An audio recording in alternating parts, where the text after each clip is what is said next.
প্রতিটা কাজ প্রতিটা মানুষের সাথে লড়াই করে বাঁচতে হচ্ছে। জীবন মানেই কি যুদ্ধ?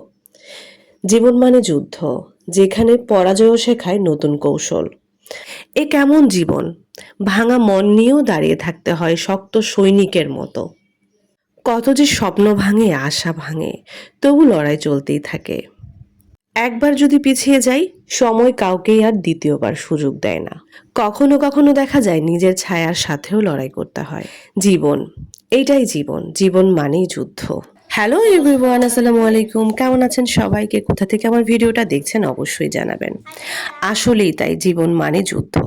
আমি এতক্ষণ যে কথাগুলো বললাম, কথাগুলো কিন্তু একটু চিন্তা ভাবনা করে দেখবেন, একটা কথাও কিন্তু ভুল না। আমরা যে বেঁচে আছি, বেঁচে থাকার জন্য আমরা কত কিছুই না করি। জীবনে কত যুদ্ধই না করি আমরা। শুধু একমাত্র বেঁচে থাকার জন্য। মাঝে, মাঝে নিজের ইচ্ছের বিরুদ্ধে আমরা কত কিছুই না করি।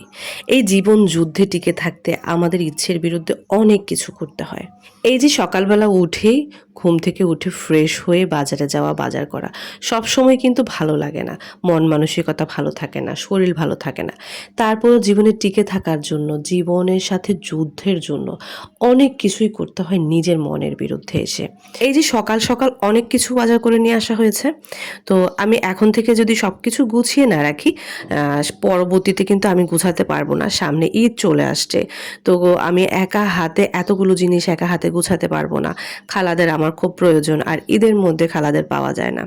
তো যাই হোক, এখন কিন্তু শাক-সবজি খুব বাজারে খুব তেমন একটা পাওয়া যাচ্ছে না। ফ্রেশ পাওয়া যাচ্ছে না।